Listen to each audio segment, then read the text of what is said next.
All right, Pandora's box. I'm gonna unpack this Metcon for you, tell you how you should break this down, some tips and strategies for it. You can run or row.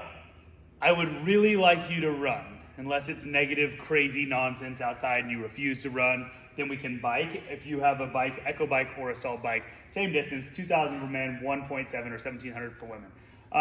During this portion, you have to get that done quickly. You can't just completely fuck off, but you definitely can't win. You can only lose in this portion. So if you come in blowing up and then suffer on the rest of the workout, you're setting yourself up for failure. So be very controlled. Your breathing should be even here. Should not be panic breathing in the run or the bike.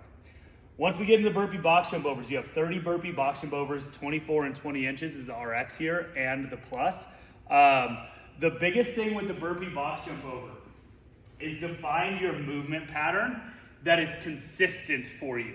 So if we're pretty good with burpee box jump overs and you're quite fast, the jump method is definitely the way to go, but you need to set yourself up with your foot pattern to where you move the exact same every time and you can just focus on that. So for me, I like to jump back, really focus on the peel up. I pick up and then pop the hips, swing the legs to the side. Now, as I'm picking my chest up, I will jump on the box, quarter turn off the box, and I'm ready for the next rep. A little bit slower method, if your heart rate starts to really get going, rather than rest, just slow the cycle rate down and we can go into the step back, step up method, but we'll have the same thought process and we want to eliminate as many moving parts as possible. So I always try to get myself in a point where when I get my feet towards the box, I jump up and stand up at the same time. If we do your burpee and then have to go for another jump, it's considerable more time. So really try to keep that tied together. After we get through 30 of these, which is gonna take you a while, then we go into 30 GHD sit-ups. With the GHD, I like to get into a point, for me personally, with my hips a little bit onto the top side of the pads. So this is pretty high for most people, but I have a very mobile spine and I have no issues with that extension. So I'm good to go to reach the floor here and that doesn't hurt my back at all. If that starts to pinch your back at all, definitely just move the feet closer to you and get your hips to sink farther off of the pads. So 30 of those guys. After that, if you don't have a GHD machine, we can set up the Hillbilly GHD.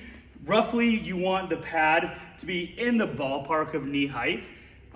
Typically like 50 pounds is enough to hold most people down. We'll want the weights to be pretty close to the box here, so you have a relatively vertical shin as you're resting. Then we'll just lean back, touch the ground, come forward, and touch the dumbbells, just like a GHD, little Hillbilly. After these guys, then we move to a thruster. You end the RX load here is 75 for men, 55 for women. This is just obviously a demo bar, but the breathing pattern is gonna be crucial here. So what's up, man? So you're gonna make sure that as you move through this is very light load, so you're gonna have to breathe through this. If this is a 1-rep thruster, you'd have to obviously get your air and brace throughout the entire rep. For this, I want you to really focus on exhaling during the squatting pattern and inhaling as the bar's overhead. Exhaling, inhaling, exhaling, inhaling. You're never gonna hit failure here. Don't be a bitch, keep the bar moving.